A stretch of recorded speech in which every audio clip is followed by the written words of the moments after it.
सबसे पहले तो आप सबका धन्यवाद कि बरसात के अंदर भी आप लोगों ने प्रेस कॉन्फ्रेंस में अपनी उपस्थिति दर्ज करा के और हमें संबल दिया। आज प्रदेश के जो हालात है वो बहुत भयावह स्थिति के अंदर हो गए। 4.5 साल हो गए, 4.5 साल से ज़्यादा का समय हो गया। प्रदेश का प्रत्येक वर्ग परेशान है। महंगी बजरी को लेके आज गरीब आदमी अगर आवास बनाना चाहता तो उसको बजरी नहीं मिल रही है। हर नौजवान जो किसी उम्मीद के साथ कोचिंग करके वो एग्ज़ाम देना चाहता है तो सारे के सारे पेपर, हर पेपर आउट हो रहा है। और इसमें मीडिया का धन्यवाद इस बात का दूंगा कि आप लोग इतना पीछा कर रहे हैं, तब पता लगता है, बाकी पता नहीं लगे कि पेपर आउट भी हो रहा है क्या। और आंदोलन हो रहे हैं राजस्थान में, फिर भी सरकार किसी भी भर्ती जिसमें आरपीएससी, कर्मचारी चयन आयोग और माध्यमिक शिक्षा बोर्ड, जिनके माध्यम से राजस्थान के अंदर भर्ती परीक्षा हुई, ये सारे संदेह के घेरे के अंदर है। और आरपीएससी में जिस व्यक्ति का अभी एसीबी ने पकड़ा था, उस व्यक्ति ने निरंजन आर्य, जो मुख्यमंत्री के सलाहकार हैं, पहले मुख्य सचिव थे, उनकी पत्नी को पैसा देना बताया और उसके बावजूद सरकार मौन है। और भारतीय जनता पार्टी सिर्फ इतिश्री करके फोटो खिंचाने में व्यस्त है। उनको पता है कि यहाँ राजस्थान के जनता की आदत है कि एक बार कांग्रेस, एक बार भाजपा। 4.5 साल में भारतीय जनता पार्टी ने कोई आंदोलन नहीं किया। जिस तरह जोधपुर यूनिवर्सिटी कैंपस के अंदर बालिका के साथ गैंगरेप की घटना हुई, जिस तरह ओसिया के अंदर एक ही परिवार के लोगों को जिंदा जला दिया, इस तरह आम घटनाएं राजस्थान के अंदर हो गई। अब तो जब हम लोकसभा चलती बैठते हैं वहाँ पे, तो लोग कहते हैं कि अपराध तो राजस्थान में हुआ होगा। एक ज़माना था कि हम अपराध के अंदर 23वें पायदान पे थे। आज अपराध में राजस्थान, उत्तर प्रदेश, बिहार को आगे छोड़ता हुआ नंबर 1 पे आ गया। इसके लिए अगर कोई जिम्मेदार है तो राजस्थान में वसुंधरा गहलोत का गठबंधन जिम्मेदार है, जिन्होंने 1998 से लेकर 2023 25 साल तक राजस्थान के अंदर शासन किया। मिलाजुली का खेल रहा। मुझे अच्छी तरह याद है 2008 के अंदर जब अशोक गहलोत की सरकार बनी थी, तब इन्होंने कहा था कि 90B के वसुंधरा घोटालों की जांच कराएंगे। जितने भी भ्रष्टाचार हुए, चाहे उनके ओएसडी का कालीन चोरी का मामला हो, चाहे जमीनों का घोटाला जिसमें सिंघवी और इनका इन्वॉल्वमेंट था, मंत्री थे उस समय यूडीएच के। और 8 में माथुर आयोग बनाने के बाद उसमें कमी रखी और माथुर आयोग की टाई फिश हो गई। फिर 13 तक चला, 13 में फिर वसुंधरा आई, फिर जो 8 से 13 की सरकार थी उसके लोगों की मदद करी। और 18 में फिर अशोक गहलोत आए, जो आपकी एक पूरा बहुमत जिस सरकार को प्राप्त नहीं था, और फिर बड़ा राजनीतिक भ्रष्टाचार करके बीएसपी को तोड़ा, अन्य पार्टियों को तोड़ के लगातार 4.5 साल इन्होंने अपनी सत्ता बचाए रखी। उनके लिए ये आवश्यक था कि राजस्थान की सत्ता पे वो बैठे रहे, और पायलट के लिए ये जरूरी था कि वो सीएम कैसे बने, इसलिए वो इधर घूमते रहे। अशोक गहलोत सत्ता का ध्यान रखते रहे, विधायकों को, मंत्रियों को खुली छूट लूट की दे दी।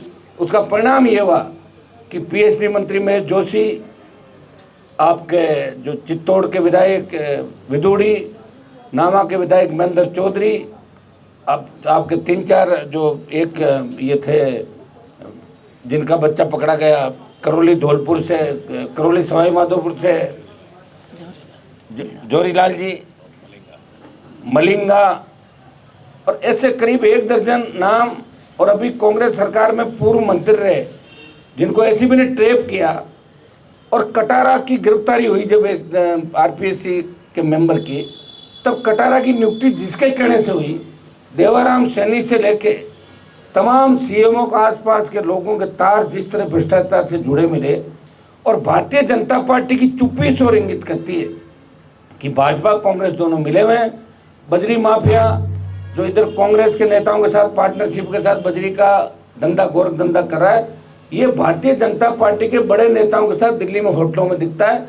और वो कहता है कि इस जेब में तो मेरे बीजेपी की टिकट है और इस जेब में कांग्रेस की टिकट है, मुझे क्या करना चाहिए। बजरी के खेल में कई हत्याएं राजस्थान के अंदर हुई। गुजर समाज के नौजवान की अभी जो चित्तौड़ के अंदर डेथ हो गई थी गुजरात में इलाज के दौरान, जगह जगह फायरिंग, लूट, टोल नाकों पे गुंडागर्दी, भ्रष्टाचार, बलात्कार, इससे राजस्थान के माथे पे जो भ्रष्टाचार का कलंक लगा, और जिस तरह आरपीएससी जैसी संस्था और जिस तरह संस्थागत भ्रष्टाचार राजस्थान में बढ़ा, अब लोगों को एक ही उम्मीद है कि राजस्थान को बचाएं कैसे। तो राजस्थान को बचाने के लिए राष्ट्रीय लोकतांत्रिक पार्टी पिछले 8 जून से लेकर, आपने देखा होगा जुलाई का महीना, जिसमें एक महीने में 10 से ज़्यादा बड़ी रैलियाँ, 11 कार्यक्रम हमने किए, बड़ी रैलियाँ भी की, बड़े संघर्ष किए, राजधानी को भी घेरने का प्रयास किया था। हर मोड़ पे अगर छोटी सी भी घटना होती तो राष्ट्रीय लोकतांत्रिक पार्टी के हमारे तीनों विधायक, पार्टी के कार्यकर्ता, पार्टी परिवार और विधानसभा के अंदर भी मजबूती से अगर गहलोत सरकार को घेरने का काम किया, तो आरएलपी के तीनों विधायकों ने राजस्थान में विपक्षी भूमिका निभाई। और देश की पार्लियामेंट के अंदर जब 24 सांसद मोदी का जयकारा बोलते हैं, वो राजस्थान की चिंता भूल जाते हैं, वो इस बात को भूल जाते हैं हम कहाँ से आ रहे हैं, तब एक व्यक्ति जो नागौर का सांसद है, चाहे किसान का मामला हो, चाहे अग्निपथ हो, चाहे बढ़ती महंगाई हो, पेट्रोल डीजल की कीमतों का मामला हो, चाहे पहलवान बेटियों पर अन्याय अत्याचार हो, वो भारतीय जनता पार्टी को अगर जवाब देता है, देश की सरकार को घेरता है, अगर मणिपुर की हिंसा पर देश की सरकार को घेरता है, वो नागौर का सांसद है जो दिल्ली में राजस्थान के सम्मान की लड़ाई लड़ रहा है, ईआरसीपी को लाने की बात करता है और राजस्थान को विशेष राज्य का दर्जा देने की बात करता है। दिल्ली में भी विपक्ष में और स्टेट में तीनों विधायक विपक्षी भूमिका निभा रहे हैं। और राजस्थान का हर जवान, चाहे अलग अलग, हमारा स्टेट बहुत बड़ा स्टेट है, धौलपुर से बाड़मेर और डूंगरपुर से गंगानगर अगर पूछोगे तो एक ही बात आएगी कि लड़ तो आरएलपी पार्टी रही है, भाजपा तो सिर्फ सत्ता में आने का प्रयास करिए। आप देख रहे हैं कि आरएलपी के संघर्ष का ही परिणाम है कि मोदी को बार बार राजस्थान की परिक्रमा करनी पड़ रही है। ये राष्ट्रीय लोकतांत्रिक पार्टी के जवानों का ही जोश है और मुझे पूरा विश्वास है कि ये जो आने वाला समय, इसके अंदर मजबूती से लड़ेंगे। 31 तारीख से हम हमारा सस्ता अभियान जो पार्टी का चल रहा है आरएलपी का, इसको मिशन मोड पे 31 जुलाई से 31 अगस्त, एक महीने हम जबरदस्त तरीके से सस्ता अभियान चलाएंगे। और हम चाहेंगे कि इस एक महीने में 31 तारीख को हम जयपुर के अंदर कार्यक्रम आयोजित करेंगे, जिससे राजस्थान के हर विधानसभा क्षेत्र से, हर जगह से ऐसे नौजवानों को, ऐसे पार्टी की जो मजबूत लोग हैं, उनको बुला के, पार्टी कार्यकर्ताओं को, पार्टी के पूर्व पदाधिकारियों को, और उनको हम एक जिम्मेदारी सौंपेंगे, उनको एक लक्ष्य देंगे कि एक महीने में हमें 20 से 25 लाख नौजवानों को राष्ट्रीय लोकतांत्रिक पार्टी का सदस्य गांव-गांव, ढाणी-ढाणी जाके बनाना है। ये 31 तारीख को हमारा कार्यक्रम रहेगा। बाकी हमारे अगले मुद्दे जो ईडी से बजरी के मामले की जांच करवाने को लेके, जो भारी भ्रष्टाचार बजरी के खेल के अंदर हो रहा है, इससे कैसे बचा जाए। 50 रुपये की बजरी जो 600 रुपये माफिया ले रहा है, और 16 टन की एवज के अंदर अगर वो 30 टन 32 टन का पैसा ले रहा है और हमारा 16 टन 15 टन 14 टन का दे रहा है, तो इसकी भी ईडी जांच करेगी। जिस तरह नदी नालों का स्वरूप इस बजरी माफिया ने बिगाड़ दिया, जिस तरह राजस्थान के अंदर लोगों की मानसिकता किस तरह की हो गई। आज तो लोग हमारे पास भी आते थे, एक ही बात करते, साहब कोई और शॉर्टकट रास्ता नहीं है क्या सर्विस में जाने का। इससे आप हालात समझ सकते हैं कि क्या स्थितियाँ राजस्थान की हो गई। अब राजस्थान को बचाने के लिए हम मजबूती से लड़ाई लड़ेंगे। राजस्थान के किसान को भी दोनों पार्टियों ने धोखा दिया। बात अगर कांग्रेस की करें तो कर्ज माफी की बात करी थी, लेकिन अकेली स्टेट कर्ज माफ नहीं कर सकती पूरा, इसके लिए दिल्ली को भी आना पड़ेगा। केंद्र को भी स्टेट के साथ मिलकर राजस्थान के किसान का तमाम कर्जा माफ करना चाहिए। इसको लेकर भी राष्ट्रीय लोकतांत्रिक पार्टी मजबूती से कांग्रेस और भारतीय जनता पार्टी को उनका वादा याद दिलाएगी। जितने भी हमारे मामले हैं जिनको लेके हमारी पार्टी का गठन हुआ, टोल मुक्त राजस्थान, आपका फ्री बिजली, कानून का राज, बेमुक्त भ्रष्टाचार मुक्त राजस्थान, मजबूत लोकायुक्त, कर्ज मुक्त किसान, हर खेत को सिंचाई का पानी, ईआरसीपी और अन्य जो मामले हैं जिनको लेके हमने राष्ट्रीय लोकतांत्रिक पार्टी का गठन किया था, मुद्दों को लेके, वो हमारे मुद्दे उसी तरह चलेंगे। हम पुनः इस जो अगस्त, सितंबर, अक्टूबर के अंदर इस राजस्थान में मजबूती से संघर्ष करते हुए आपको नजर आएंगे। पहले भी हमने संघर्ष किया और आगे भी आरएलपी मजबूती से राजस्थान के अंदर लड़ती हुई आपको बेरोजगारों के लिए, भ्रष्टाचारियों के खिलाफ, अपराधियों के खिलाफ और सस्ता अभियान के तहत हम इस लड़ाई को और मजबूती से आगे लड़ने के लिए। मैं तीनों विधायकों को और धन्यवाद दूंगा कि मजबूती से राजस्थान की विधानसभा के अंदर अपनी छाप छोड़ रहे हैं और पूरी लड़ाई दोनों पार्टियों से हटके एक तीसरे मोर्चे की अगर बात राजस्थान में पैदा करी, अगर राजस्थान के अंदर दिल्ली में ये बात चली कि राजस्थान में इस बार बड़ा उलटफेर हो सकता है, तो राष्ट्रीय लोकतांत्रिक पार्टी के जवानों को भी धन्यवाद दूंगा, हर कार्यकर्ता को धन्यवाद दूंगा कि इन्होंने पार्टी को जो 4.5 साल का समय था, 29 अक्टूबर को 5 साल हो जाएगा। हमें सौभाग्य प्राप्त हुआ कि हमने राजस्थान में पार्टी बनाई, पहला किसान का बेटा हूँ,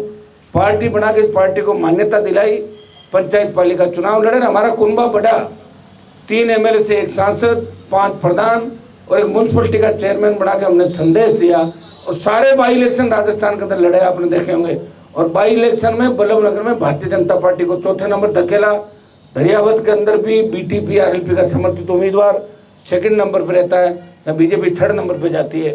सरदार शहर का लेटेस्ट आपने देखा होगा, जहाँ सरदार शहर में राष्ट्रीय लोकतांत्रिक पार्टी को 47,000 के लगभग वोट मिलते हैं, 50,000 के लगभग। लोगों ने बहुत बड़ा भरोसा आरएलपी के ऊपर किया है और मैं आश्वस्त करता हूँ कि राजस्थान की जनता को निराश नहीं करेंगे। भ्रष्टाचारियों के खिलाफ हमारी जंग जारी रहेगी। मैं मुख्यमंत्री से भी अपील करूंगा, अब 4.5 पौने 5 साल हो गए, अब अपने इर्द गिर्द जो भी लोग भ्रष्टाचारी हैं उनको आउट करें। अब तो वैसे भी आपकी सरकार नहीं गिरने वाली, क्योंकि 2 महीने बाद आचार संहिता लगेगी। तो मुख्यमंत्री जी, आप 98 से 3 और 8 से 13 थे, इससे बिल्कुल कैसे बदल गए? खुली छूट आपने विधायकों को, मंत्रियों को इस तरह दे दी। और दूसरा जो ग्रुप था, मुख्यमंत्री खुद ही आरोप लगा रहे थे कि पायलट के साथ जो लोग गए थे वो भी पैसा लेके आ गए। आप देखिए, इससे बड़ा क्या दुर्भाग्य होगा कि भ्रष्टाचार किसने नहीं किया राजस्थान के अंदर? भ्रष्टाचार बीजेपी ने भी किया, और अगर कांग्रेस ने किया, और कांग्रेस की जब सरकार गिर रही थी तो निश्चित रूप से कोई न कोई भ्रष्टाचार और भी करवा रहा था। तो सारी बातें राजस्थान की जनता के सामने। अब राजस्थान का नौजवान और जो नया मतदाता, जो लाखों की तादाद में देश में सबसे ज़्यादा अगर मतदाता जुड़ा है नया 5 साल के अंदर, वो राजस्थान प्रदेश के अंदर जुड़ा है। राजस्थान का नया मतदाता इस बार बड़ा उलटफेर राजस्थान के अंदर करेगा। और ये जो एक भ्रामक प्रचार किया जा रहा है कि राजस्थान में तीसरे मोर्चे को स्थान नहीं, इस बार तीसरे मोर्चे का स्थान भी होगा। और कांग्रेस और भारतीय जनता पार्टी को पीछे धकेलते हुए इस बार शोषित पीड़ित तबका मिलके और नए राजस्थान का निर्माण करेगा।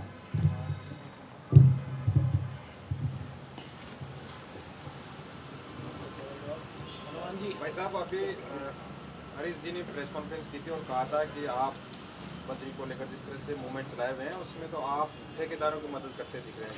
आप देखिए, उन पे खुद पे कितने आरोप लगे, पंजाब से सारा पैसा लेके आ गए। और ईडी जब उनके ससुराल पहुंची तो भारतीय जनता पार्टी के हमारे मारवाड़ के एक नेता के घर जाके और कहाँ पैर पकड़ के आया था अमित शाह के, सब दुनिया जानती है उनका भाई क्या करता है, परिवार क्या करता है।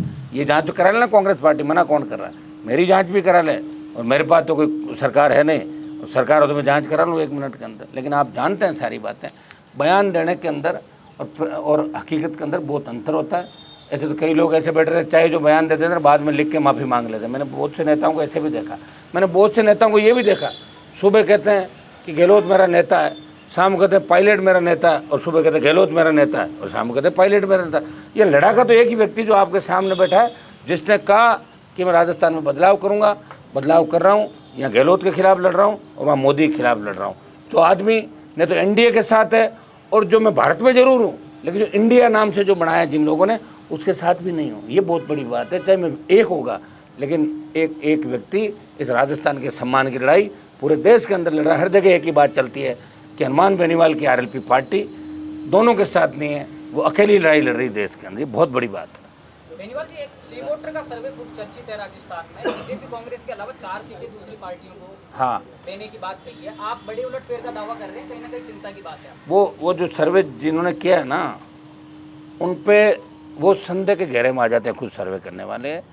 आप देखिए 2003 में जो सीट मिली कांग्रेस बीजेपी के अलावा अन्य को कितनी सीटें मिली? आप तो ये पूरा ही अन्य को डाला, उन्होंने किसी पार्टी को नहीं दिया सर्वे ने। उन्होंने तो कहा कि 5-7 अदर में नाम भी नहीं किसी का। मैं उसके अंदर बैठा था उस दिन, आपने देखा होगा।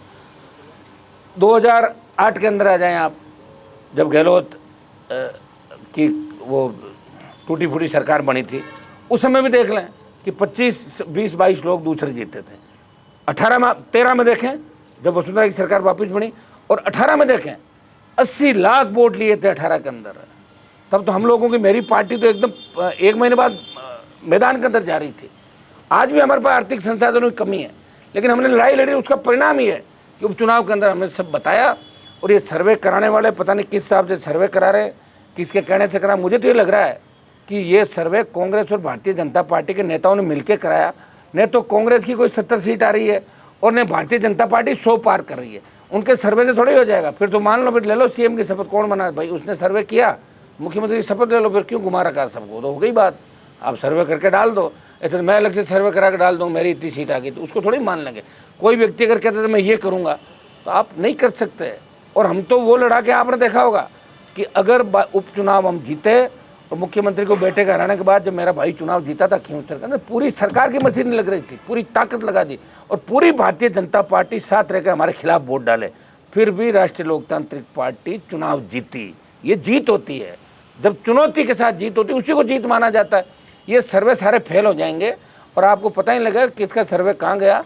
और राष्ट्रीय लोकतांत्रिक पार्टी बहुत मजबूती के साथ, जितनी भी दूसरी पार्टियां छोटे दल है राजस्थान के और शोषित पीड़ित की जो बात करें, उनसे भी हम प्रयास करेंगे उनसे गठबंधन हमारा हो। कांग्रेस बीजेपी को छोड़ के हम दूसरे दलों के लिए जो साथ रहे, जो इधर उधर नहीं भागे, जो भागे उनसे हम नहीं करेंगे। जो अभी अशोक गहलोत ने जिनके साथ खरीद फरोख्त की, जो भागे, उनके साथ हम गठबंधन नहीं करेंगे।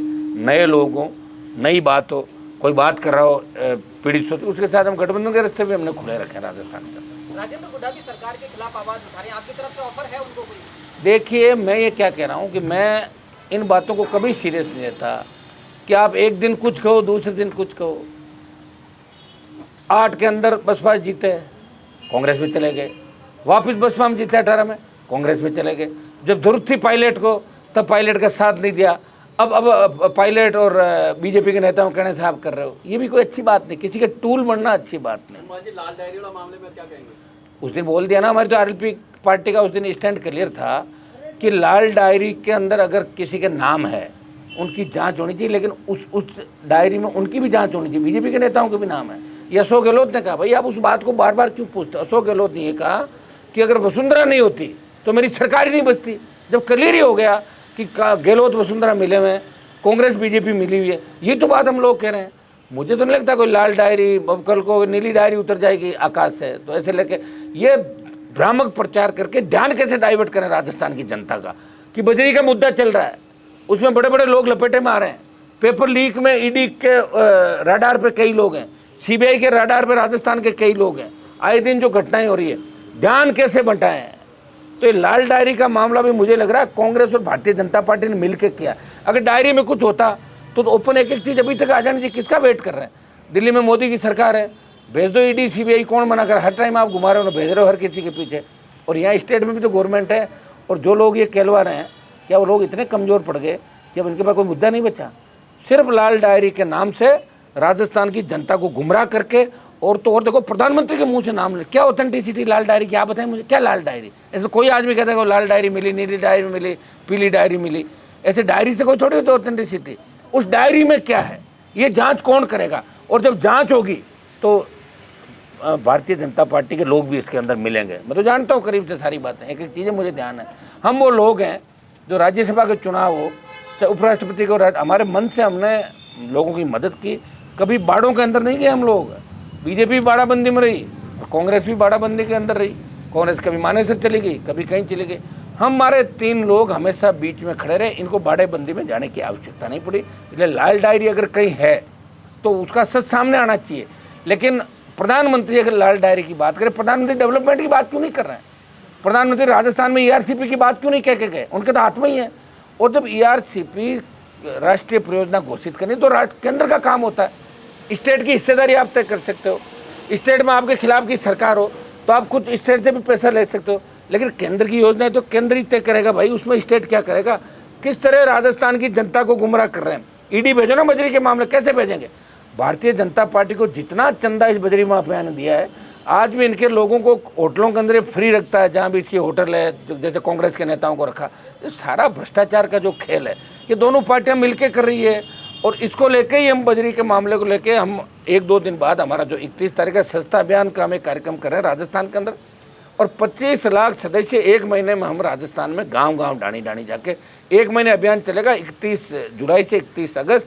और उस दरमियान हमारे आंदोलन संघर्ष जारी रहेंगे और नवंबर लास्ट या दिसंबर फर्स्ट वीक के अंदर जो चुनाव है उसको लेकर भी आरएलपी मजबूती के साथ लड़ाई लड़ेगी। चूँकि हम 31 तारीख के बाद 1 सितंबर को हमारी प्रदेश कार्यकारिणी का वापस गठन करेंगे। वो सत्ता अभियान की वजह से हमने उस समय भंग कर दी थी।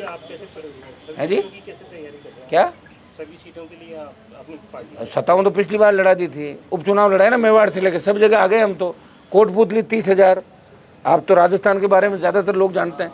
कोटपुतली 30,000, नीम का थाना 25,000, 30,000 सिक्कर, 12,000 नवलगढ़, 18 का बता रहा हूँ आप, 12,000 नवलगढ़, आप चोमू के अंदर 40, फिर आप बगरू, चाकसू, दूदू 20-20, 12 फुलेरा, नागौर, जोधपुर, बाड़मेर के अंदर जहाँ हम जीते 2nd नंबर है, बीकानेर, फिर आप आ जाओ मेवाड़ के अंदर कपासन, आप आसींद आ जाएँ 40,000 प्लस वोट हमने लिए, कपासन में लिए, मसूदा के अंदर लिए, पुष्कर में लिए, चाहे वोट 8, 10, 15, 20,000 जैसे भी लिए, लेकिन आरएलपी की एंट्री 18 के अंदर हो चुकी थी। और जो बाई इलेक्शन हुए उसके अंदर आप देखिए बल्लभनगर जो मेवाड़ के अंदर आता है, हमारी मजबूती रही। दरियावत के अंदर भी लोगों ने सपोर्ट किया, सुजानगढ़ के अंदर अच्छे वोट हमने लिए, सरदार शहर में 47 के करीब लिए, शाड़ा के अंदर वोट लिए, 1 सीट हम जीते हैं, आपके सामने विधायक बैठे हैं। तो राष्ट्रीय लोकतांत्रिक पार्टी अब खाली मारवाड़ की पार्टी नहीं है। कई लोग सर्वे में कहते हैं कि पश्चिम राजस्थान के कुछ जिलों में, उनको पता नहीं कि 18 का चुनाव क्या था। अरे भाई, आप इस बात को इग्नोर कैसे कर सकते हो? जो वोट लिया है, जो लड़ रहा है, जो बढ़ रहा है आपके सामने, वो तो बढ़ेगा, घटेगा नहीं। अभी 5 साल के अंदर जो जवान वोट बढ़ा है, हम जवान किसान की बात करते हैं। देश में जब किसानों को जरूरत पड़ी, सत्ता किसने छोड़ी? और जब देश में जवान को जरूरत पड़ी, सेना को ठेके पे दिया। एक ही आदमी बोला कि सेना को ठेके पे नहीं देने देंगे, अग्निपथ वापस लो और सेना की पूर्व की भांति भर्तियाँ चालू। एक ही व्यक्ति हो, वो राजस्थान के नागौर से आता है, तो अपना आप जवान हमारे साथ बढ़ेगा। ये जांच करा लें सरकार हमारे पार्टी की, हमारी। आप रोज़ देख रहे हैं, ये आता है आपके प्रिंट मीडिया और इसमें इलेक्ट्रॉनिक मीडिया के अंदर कि किस पार्टी ने कितना चंदा लिया। नाम आया तो नहीं आरएलपी का अभी तक? बीजेपी कांग्रेस का आ गया ना नाम, इतने बीजेपी ने प्राप्त किए, इतने। आप ये भी तो सोचो कि एक व्यक्ति पार्टी कैसे चला रहा है, वो आदमी किस तरह उसको जनता सपोर्ट करिए, किस तरह नौजवान सपोर्ट करें। 1 महीने में 11 रैली वो करता है, एक रैली में कितना खर्चा आता होगा, अपना हम लोग लाते हैं सारा। आप देखिए, एक गाड़ी लेकर रवाना तो रोड पे 200 गाड़ी आ जाती है। बदलाव चाहते हैं लोग, ये सही है कि कुछ इलाकों में हो सकता है। अभी मैं दावा कर दूं कि ट्राइबल में मैं बहुत मजबूत हूँ, वहाँ मैं मजबूत नहीं हूँ, लेकिन ट्राइबल की जो पार्टी मजबूत है उसके साथ खड़ा रहूँगा मैं, वो मेरे साथ रहेगी। लेकिन तमाम राजस्थान के करीब करीब इलाकों के अंदर राष्ट्रीय लोकतांत्रिक पार्टी को लोग पहली पसंद के रूप में स्वीकार कर चुके हैं। ये सच है, और ये सच आपको नवंबर, आपको 15-20 दिन बाद सड़कों पे सच दिखता हुआ नजर आएगा कि आरएलपी राजस्थान के अंदर होगा। बीजेपी को अच्छी तरह देखता हूँ। अब इनके काम ही रह गए भाई, मोदी जहाँ जाए वहाँ राहुल जहाँ जाए। इनका काम एक सुनो, एक मोदी जी का काम ये रह गया राहुल के बारे में मजाक उड़ाना, और उनका काम ये रह गया वो करना। आप देखिए जो मुद्दे, हम तो कह रहे हैं कि हम 200 पे लड़ेंगे, सुनिए, लेकिन हमने ये भी कहा कि अगर गठबंधन होगा, कांग्रेस बीजेपी के अलावा जो दल है, जैसे ट्राइबल की पार्टी हो, जैसे आपकी कोई शोषित पीड़ित की पार्टी हो, कोई छोटा दल हो, अगर हमसे गठबंधन करेगा तो उनके साथ भी हम। अगर विधानसभा चुनाव के बाद में किसी कांग्रेस या वो तो बाद में बीजेपी समर्थन की जरूरत पड़ी तो क्या आप समर्थन देंगे? ना, हम लेंगे, खुद ही ले लेंगे। अगर ऐसी पड़ गई ना, आ जाओ इधर, तो वही होगा। तो हमको इसके लिए थोड़ी आए हैं कि समर्थन देंगे लेंगे। तो मेरी भी तो उम्र बढ़ रही ना भाई, 20-25 साल हो गए लड़ते लड़ते, यही काम थोड़ी करेंगे। अगर हमारी वजह से किसी की सरकार नहीं बनी तो या तो हम चुनाव में चले जाएंगे और या समर्थन खुद ही ले लेंगे। मोदी जी की रैली की जगह पहले खरनाल थी, फिर सीकर कर दी गई। आपने कुछ ये तो बीजेपी के नेताओं को पूछो, आप वही बताएंगे। मैंने थोड़ी तय करी थी खरनाल कर दी। कांग्रेस से गठबंधन नहीं करने की बात तो आपने कह दी, हाँ, आम आदमी पार्टी से करेंगे क्या? बात कर लेंगे ना। मैं ये कह रहा हूँ, मैंने ये नहीं कहा करूँगा, लेकिन अगर गठबंधन होगा तो हम ये चाहेंगे कि गठबंधन, हमें राजस्थान में बदलाव करना। हम ये चाहेंगे कि हर नौजवान को, देखिए जब टिकट मांगने के लिए एक कॉन्स्टिट्यूंसी में 50,000 बच्चे घूम रहे हैं, कांग्रेस बीजेपी में लंबी लाइन लगा घूम रहे हैं। हम तो चाहते हैं कि नौजवान हमारे साथ जुड़े, उनको टिकट भी देंगे और वोट भी दिलाएंगे हर जगह। 10, 15, 20 हज़ार वोट हर कॉन्स्टिट्यूंसी में हमारा हो गया। ये आपने देखा होगा सब जगह। ज़्यादा टिकट वितरण युवाओं को देंगे। हाँ, आप खुद विधानसभा का चुनाव लड़ रहे हैं? मैं विधानसभा का चुनाव लड़ूंगा, लेकिन जगह कौन सी होगी इसके लिए अभी तय कर लेंगे। अभी अगली जब प्रेस कॉन्फ्रेंस करें उसमें आपको जगह बताएंगे। और जो ये राजस्थान में ज़्यादा फड़फड़ाहट कर रहे हैं ना कांग्रेस बीजेपी के अंदर, इनको सबको घर बिठा दूंगा इस बार। कांग्रेस वाले बोले सितंबर से टिकट देना शुरू कर देंगे। मैं ये कह रहा हूँ, जो ज़्यादा उछल कूद कर रहे हैं उन तमाम कांग्रेस के नेताओं को, वैसे कांग्रेस बीजेपी के अंदर 1.5 दर्जन से ज़्यादा मंत्री और बड़े जो नेता हैं पिछली बार मेरी मेहरबानी से राजस्थान की विधानसभा के अंदर पहुँचे थे। ये बात मैं इसलिए कह रहा हूँ आपको कि हमारे पास तैयारी नहीं थी।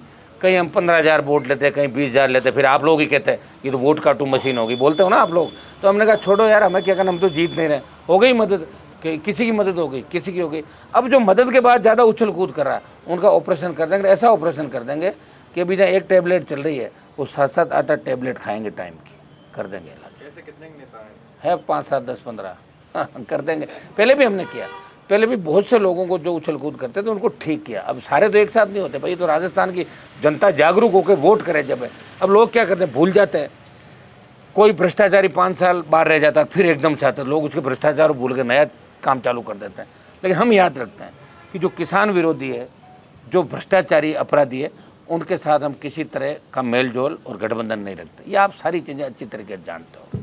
तो किसी पार्टी, छोटी मोटी पार्टी की अभी हुआ कुछ बातचीत आप? बातचीत चली रही, रोज ही होती है मेरे से बात हो ही रही ना, बात हो ही रही है। लड़ते हुए हम आपको दिख रहे हैं। ये हमारे जो आंकड़े हैं बाई इलेक्शन के, इससे आप अंदाज लगा सकते हो कि तीसरा मोर्चा कौन है राजस्थान में।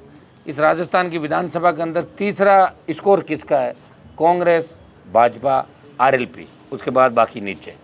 तो अपना आप ही अभी तीसरा मोर्चा कह रहे हैं ना, हम तो नंबर 1 करेंगे। ये चुनाव 18 का था, अब 23 के चुनाव के अंदर अपन चलेंगे। 23 यही कांग्रेस पार्टी थी जिसने हम ये कह रहे हैं ना बार बार रात कैंप। तो भैया 2008 से 13 के अंदर 12 में 11 में जो मुफ्त दवाई योजना चलाई थी, उसके बाद अशोक गहलोत की 21 सीट आई थी। आप ये नहीं सोचें कि रात कैंप चलाने से सारे वोट आपके हो गए। और बीजेपी इस गलतफहमी में नहीं रहे कि बीजेपी को सारे वोट डाल देंगे लोग। बाई इलेक्शन के अंदर बीजेपी की क्या स्थिति रही राजस्थान को, नहीं देखी आपने। ये स्थिति आने वाले समय में होगी। इनके पास चेहरा ही नहीं है कोई, बताओ, बिना चेहरे के चुनाव लड़ रही है। बार बार प्रधानमंत्री को ला रहे हैं, तो प्रधानमंत्री के चेहरे को भी अगर लोग इतना पसंद करते हैं तो कर्नाटक, हिमाचल के अंदर ये स्थिति भारतीय जनता पार्टी की नहीं होती। आजमा चुके हैं वहाँ पे, कोई फर्क नहीं पड़ता। लेकिन बार बार पीएम आ रहे हैं, राहुल गांधी यहाँ बार बार है। इसका मतलब समझो कि आरएलपी की ताकत बढ़ रही है राजस्थान के अंदर।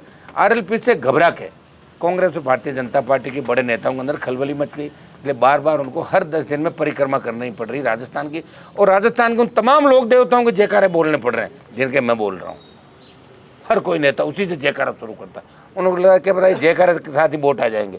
वोट काम करने वालों को आएंगे, जो लड़ेगा, और जो लड़ेगा वही आगे बढ़ेगा। राजस्थान का सोशल मीडिया का ज़माना है। हर व्यक्ति इस बात को रखता है कि कौन हमारे लिए लड़ रहा है, कौन खुद के लिए लड़ रहा है, कौन परिवार का के लिए काम कर रहा है, कौन जनता के लिए काम कर रहा है। सर्व समाज को साथ लेकर लड़ाई लड़ रहा है। आप रोज़ देखते हैं सोशल मीडिया के माध्यम से, संघर्ष के माध्यम से आप देखते हैं कि लड़ता हुआ कौन दिख रहा है आपको विकट परिस्थितियों के अंदर। हनुमान जी, कांग्रेस और बीजेपी वाली अरेंज सर्वे उन्होंने करवाया है, आपने आरएलपी में कोई सर्वे करवा लिया हमने, तो सर्वे करवा लिया यार, मजबूत तरीके से आ रहे हैं हम, ठीक है ना। हमने आपको क्या कहा कि 70 साल में इस राजस्थान में पार्टी कोई नहीं बना पाया। पार्टी बना के अगर उस पार्टी को मैदान में उतारा और दोबारा से उतारा, 18 के बाद 23 में जा रहा हूँ, तो ये आरएलपी पार्टी। आप इस बात की तरफ गौर क्यों नहीं कर रहे हो? आप भी राजस्थान के अंदर ही हो। तो राजस्थान की ये पहचान दिल्ली में बनाई कि अब राजस्थान लड़ेगा। अब हो सकता है लड़ाई में 23 से 28 आ जाए, लेकिन लड़ तो रहा है राजस्थान। ये कम बात है क्या? ये NH 8 जाम हुआ तो नहीं था, गुजरात आंदोलन में भी नहीं हुआ था NH 8 जाम। कर दिया ना मैंने एक झटके में, NH 8 जाम करो, अग्निपथ के लिए आओ। आ रहा हूँ नहीं यार, लड़ ही रहा हूँ भाई, लड़ रहा हूँ तभी तो लोग मानते हैं। बिना लड़ने वालों कौन मानेगा? लेकिन राजस्थान के सम्मान की लड़ाई भी साथ साथ लड़ रहा हूँ। मोदी जी को भी याद आ रहा है कि हनुमान नहीं मान रहा है। ये तो कहलवा तो दिया ना, अरे हनुमान नहीं आ रहा है, NDA इंडिया पीछे पीछे भाग रहे हैं, नहीं मान रहा हूँ, लड़ूंगा। लड़ने वाला वीर होता है भाई, जो लड़ता है वही वीर कहलाता है। जो मैदान छोड़ के भाग जाता है, सुबह कुछ कहता है, शाम को दूसरा कहता है। सुबह पॉलिटिकल पापा किसी और को, शाम को पॉलिटिकल पापा दूसरा, वो कैसे बढ़ेगा आगे बताओ मुझे? तो खत्म होना उन लोगों को। यही कर रहे हैं ज़्यादातर नेता, मंत्री पदों के लिए भाग रहे हैं, जा रहे हैं, पता ही नहीं, जाते जाते कहीं टकरा जाते हैं किसी से। तो ये हालात राजस्थान के अंदर बने और इसको ठीक राष्ट्रीय लोकतांत्रिक पार्टी करेगी। हनुमान जी, आप युवाओं की बात करते हो, आरपीएससी के लिए आपने क्या सोचा? पूरा ही सोचा हमने। आरपीएससी भंग करा के जितने भी हैं अगर सत्ता के अंदर आ गए तो जेल में डाल देंगे इनको। सोचना क्या है, पकड़ो डालो ला के।